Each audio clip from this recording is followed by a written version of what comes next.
Empire.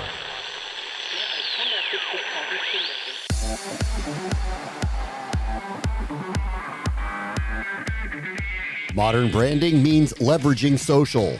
They upload a video, they can either use our editing tools or music tools or not if it's already edited on their end. And then within a matter of a couple hours or a couple days, they're getting an ad read, like a script brief from a brand that we've matched. That's Tiffany Kelly, founder and CEO of Curastory, where she's leveraging her experience in working in media and with teams to help athletes become their own tentpole success story. This is the Future Sport Podcast. I'm Bram Weinstein.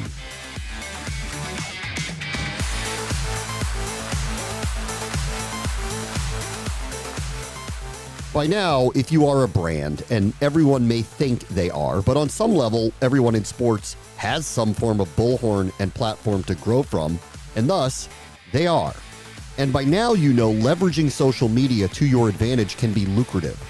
But I think most still don't know where to start, or how really to be their most profitable versions of themselves. And that's where Curastory comes in.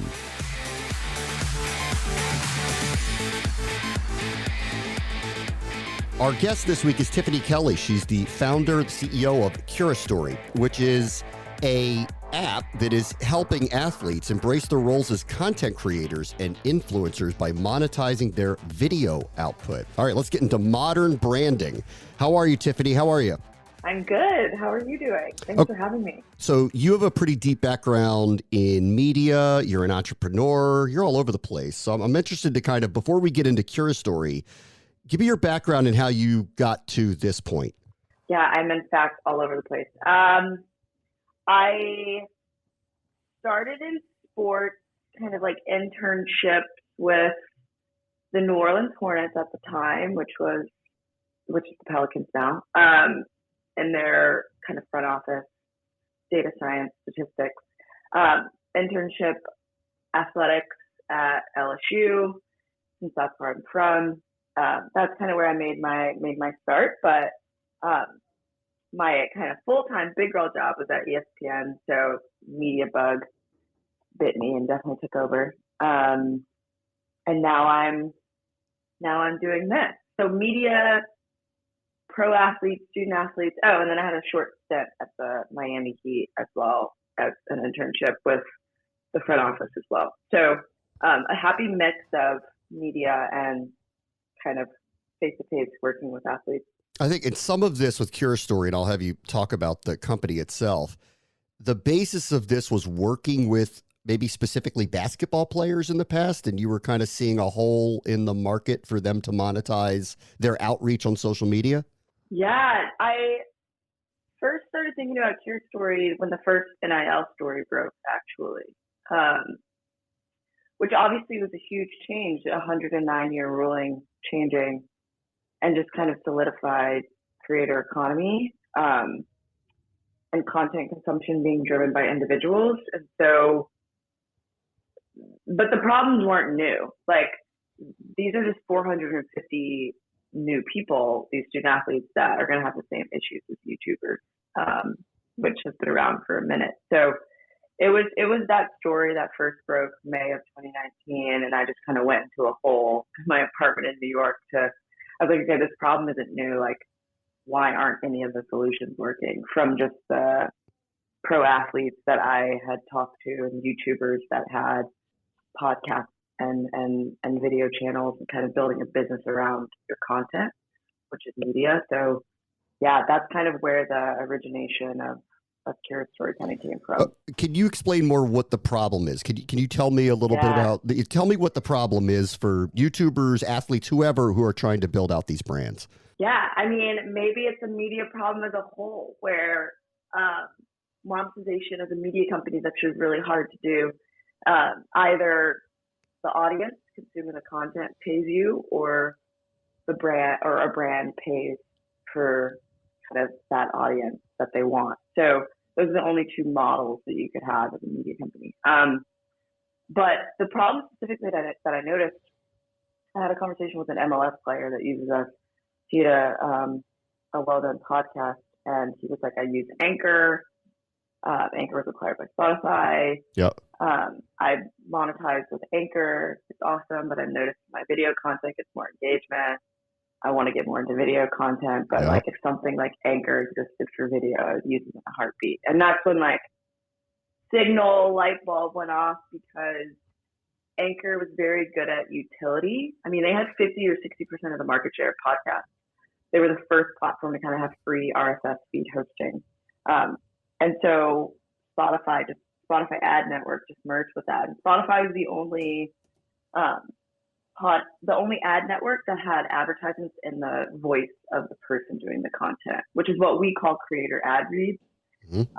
And it didn't exist for video yet. So that's the white space, I guess you could say, that Curastory was taking up. So it's, how do you help individuals, niche media companies of 2 to 3 people build a business around the content that they're creating and producing, but how do you offer it to where the utilities that they're using are free? I mean, it's really hard to make money in this world. So we have free video editing, free music licensing, and just kind of providing that utility for creators. And then on the back end, we make money with them doing their own advertisements in their videos. So, okay. So and I own a podcast network. And Yeah, one of the big changes in the podcast network, what changed over time, was all these different hosting platforms, was the advent of dynamic insertion. Is that what you're talking about for video? Is that what this is? We don't do dynamic insertion because we have the wall. So our distribution channels are YouTube, IGTV, TikTok, and Facebook Watch.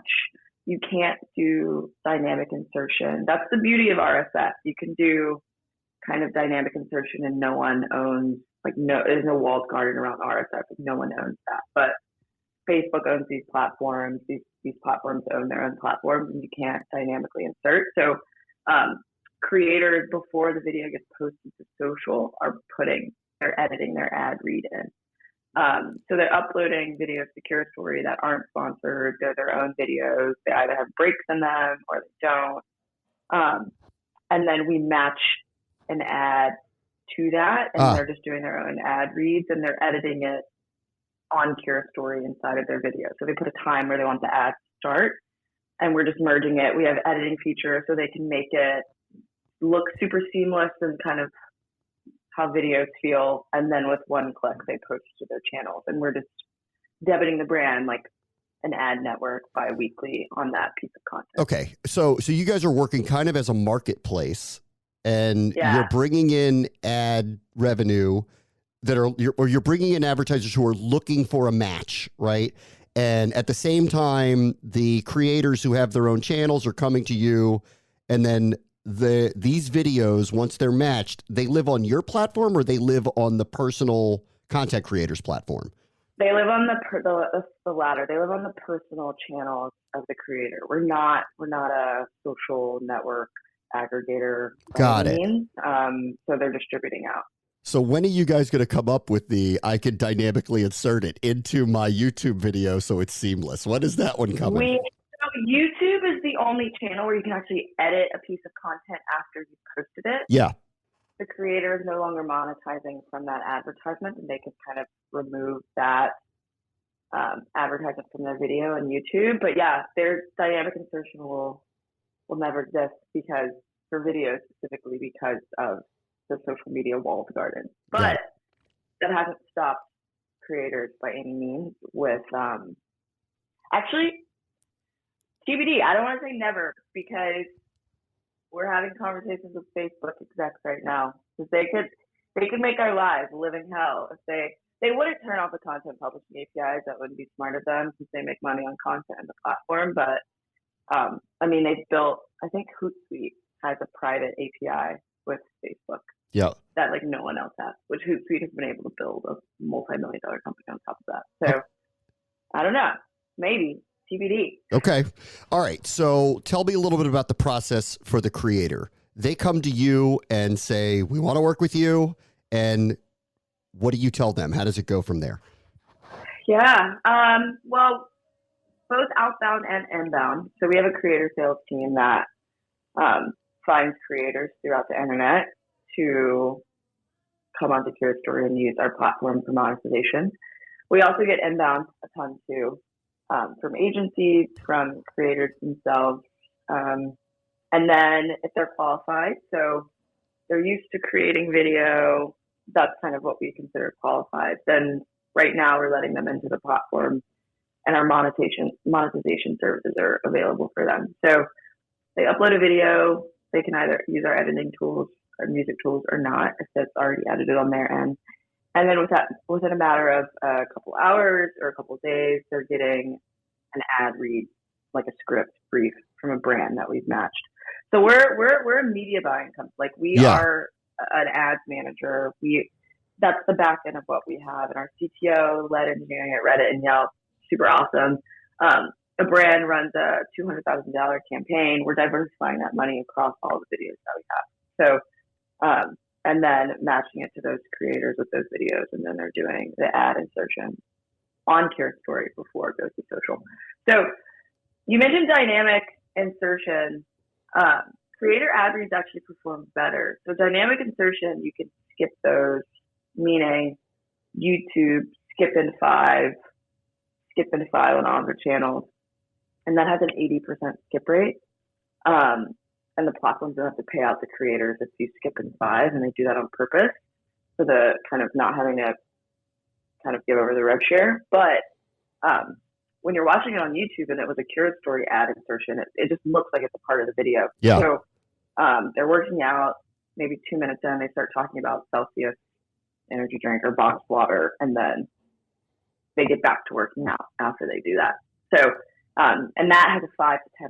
The less people skip, the more people watch, the more they get paid. So that's kind of what we've built. Well, it's reassuring for people like me who have been front-facing talent forever that there is no substitute for personal endorsement and literal seeing me read it as opposed to hearing about it. Like that is one of those things that's been tried and true in advertising that seems to not have changed here, even in the new platforms where there's dissemination. Yeah. So you're saying that the host creator doing that makes sense? Like yes. That's stayed true? Yeah, totally. I mean, radio, right? Like, of course. There's always been a premium, right? There's always been a premium attached to the personal endorsement side of it, even if it's just a red ad, because it performs better. It always has. It's nice to know and be reassured that even with all these new emerging platforms, that hasn't changed at this point. Oh my gosh, no. My cousin is Stacy Spikes. He's the founder of MoviePass, and we were having our family reunions are interesting, but we were having a conversation as I was building this, and he was just super frank. He's like, Tiffany, like, there's only 2 models in media, like just historically, kind of just study what has been done and like what hasn't worked and what has, and I'm just like, I don't know. There's some things that do just stay. It's just innovated on top of the innovation that is existing. So, yeah, no, I wholeheartedly agree with that. Do you take any role in when a creator comes to you and wants to work with you and you're looking for a match in terms of advertising? Do you give any feedback on their content themselves to try to help them get a better match with certain brands?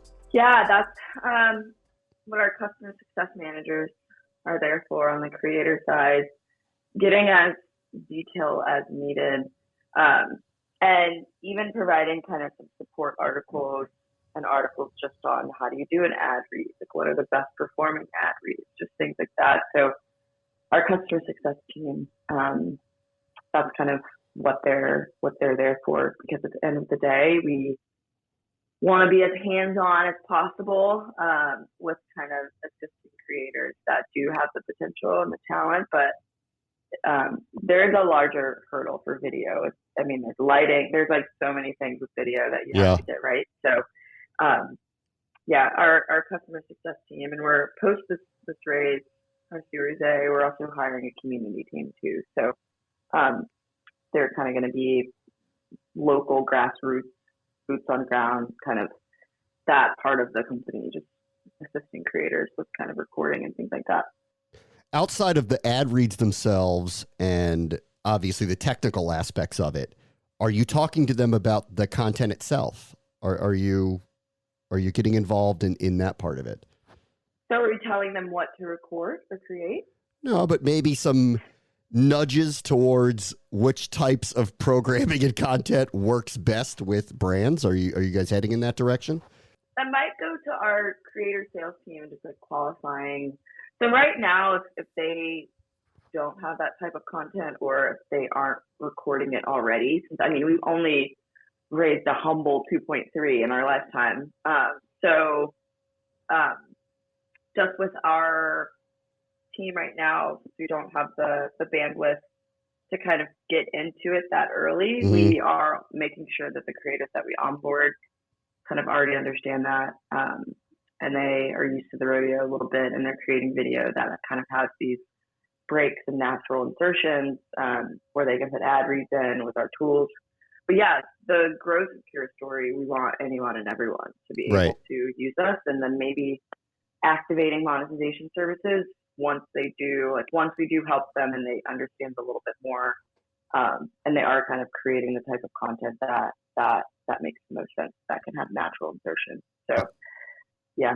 Initially, the backstory for you was you saw NIL and you saw this opportunity here. So are you looking at NCAA athletes? How are you kind of viewing NIL for this? Yes. So when we first launched February 2021, we had a deal with the NBA Players Association. So we have like a few of those guys that are in the league that are big into content creation, like Isaiah Thomas, Kelly Olynyk. And then the Retired Players Association, WNBA, kind of all the sports agencies, the big ones that you could think of. And then July 1st hit, and every single platform in the industry just saw a hesitation with student athletes. Like, it's so funny because in the media, everyone's reporting on it. Oh, this huge deal happened, but that wasn't the case for the greater part of just kind of the student athlete population. So, I just started having conversations. We had a couple student athletes like sign up, but it wasn't nowhere near just the sizing that it could be. So I just started having conversations with athletic director. I was like, we actually need to go to the schools and kind of just like activate them and just have like a local grassroots educational session on creating content. Because a lot of them think NIL is a bust. The media is reporting on just like the top 1% these crazy deals, but that's obviously not the case for majority of them. So we're literally on NCAA roadshow right now. We just came back from Louisville in Kentucky, and then we have LSU Auburn up next. We're taking a break for May, but we're going to 35 schools from now until August, early September. So, and that was because I just knew that student athletes needed some assistance and for someone to actually go in and kind of educate them, and not like a marketing person, but like someone that's actually, somewhat closer in their age, like understands TikTok. Like, how do you do the thing if you want to do the thing? Like, if you want to make money, this is how you create TikTok and YouTube videos. This is how you do it well to be able to make money from it and build a business around it. All right, last thing, and let's maybe focus on professional athletes with you for a moment. Obviously, teams have traditionally been, at least concerned about personal brands that are being put out there by the players on their teams. So how do you kind of think through working with athletes if it's not directly through the team or the league itself as they kind of move forward with their own personal brands? Yeah, it's all agencies or the Players Association. I noticed that they actually don't like each other that much, which I think is very interesting. Like the Players Associations and the agencies. But yeah, it's working with those two individuals and parties and just kind of being in the creator stack, the business stack of that agency as a tool that they use with their clients. So like Athletes First, like I mentioned, the Retired Players Association, those are the ones that we have and have had deals with that they use our tools for their clients. So yeah, it's going to them. It's not going to the team. Yeah. Tiffany Kelly, CEO of Curastory. Thank you so much for joining us. Thank you. On the next Future Sport podcast, everyone wants to tell Michael Jordan's story. I wanted to do something that really was kind of a piece of art, but very intimate. And so he agreed to sign, to write. There are four of them, each thematically. Each has a separate theme, and Michael wrote what he thought about the image or the art that we created. That's Mark Vancel, founder and CEO of Rare Air Media, who will share a unique NFT experience in partnership with the GOAT, Michael Jordan. That will do it for this episode. As always, the future is now. This is the Future Sport Podcast. I'm Bram Weinstein.